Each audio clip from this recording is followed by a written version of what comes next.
அன்பு நண்பர்களே, அனைவருக்கும் அன்னை சமையல் உமாவின் அன்பான வணக்கங்கள். இன்னைக்கு அன்னை சமையலில் பார்க்க போகிறது மொச்சை குழம்பு. வாங்க எப்படி செய்கிறதுன்னு பார்க்கலாம்.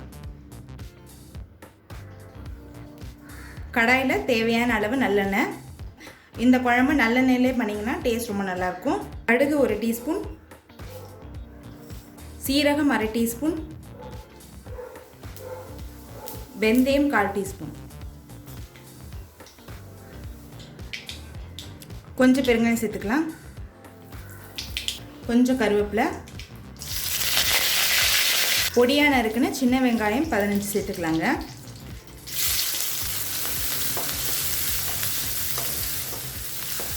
மொச்சை குழம்புக்கு இது மாதிரி சின்ன வெங்காயம் போட்டிங்கன்னா டேஸ்ட் ரொம்ப நல்லாயிருக்குங்க.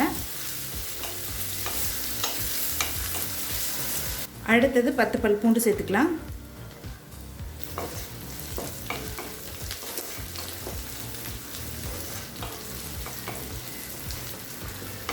அடுத்து 2 தக்காளி சேர்த்துக்கலாம்.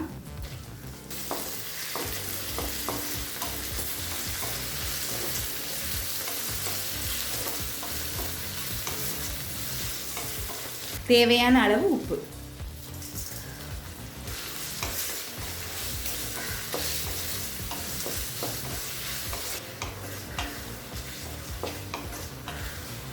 இப்போ தக்காளி நல்லா வதங்கிடுச்சுங்க.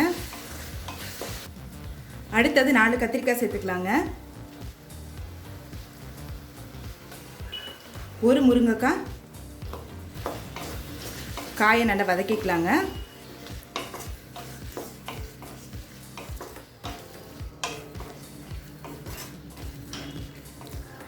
மொச்சை குழம்புக்கு இது மாதிரி கத்திரிக்காய் முருங்கைக்காய் போட்டிங்கன்னா டேஸ்ட் ரொம்ப நல்லாயிருக்குங்க.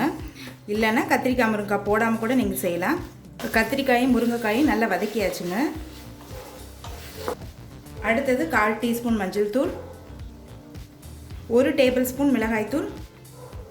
நான் காரம் அதிகமாக இருக்குங்கிறதுக்காக போட்டிருக்கேங்க. நீங்கள் விருப்பப்பட்டீங்கன்னா 2 டீஸ்பூன் கூட போட்டுக்கலாம். 2 டீஸ்பூன் தனியாத்தூள்,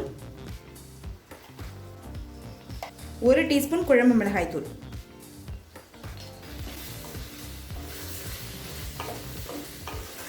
எல்லாத்தையும் சேர்த்துட்டு 1 நிமிஷம் வரைக்கும் நல்லா வதக்கிக்கலாம்.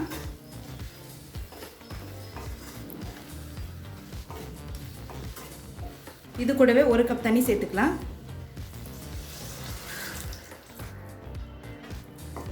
இப்போ மூடி போட்டு கத்திரிக்காயும் முருங்கைக்காயும் நல்லா வேகிற வரைக்கும் வெயிட் பண்ணலாங்க.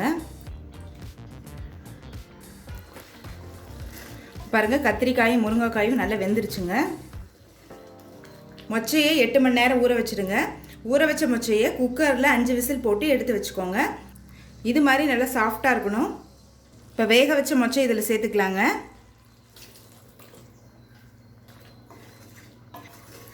ஒரு 2 நிமிஷம் ஸ்லோலே இருக்கட்டும். ஒரு எலுமிச்சை அளவு புளியை தேவையான அளவு தண்ணியில் கரைச்சி இதில் சேர்த்துக்கலாங்க.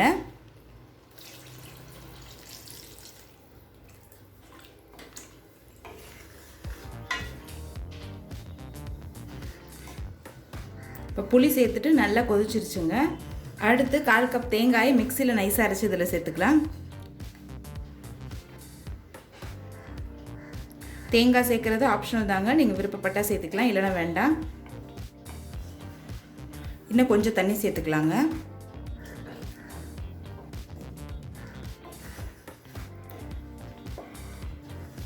தேங்காய் சேர்த்துட்டு ஒரு 2 நிமிஷம் ஸ்லோலே இருக்கட்டும். இப்போ தேங்காய் சேர்த்துட்டு 2 நிமிஷம் ஆகிடுச்சுங்க. குழம்பு பாருங்கள் நல்லா திக்காகிடுச்சு. இப்போ மொச்சை கார குழம்பு ரெடி ஆகிடுச்சுங்க. ரெசிபியை ட்ரை பண்ணி பாருங்கள், கண்டிப்பாக உங்களுக்கே பிடிக்கும். ரெசிபி பிடிச்சிருந்ததுன்னா வீடியோவை லைக் பண்ணுங்கள், கமெண்ட் பண்ணுங்கள், ஷேர் பண்ணுங்கள். இது வரைக்கும் அன்னை சமையல் சேனலில் சப்ஸ்கிரைப் பண்ணலைன்னா சப்ஸ்கிரைப் பண்ணுங்கள். தேங்க்யூ.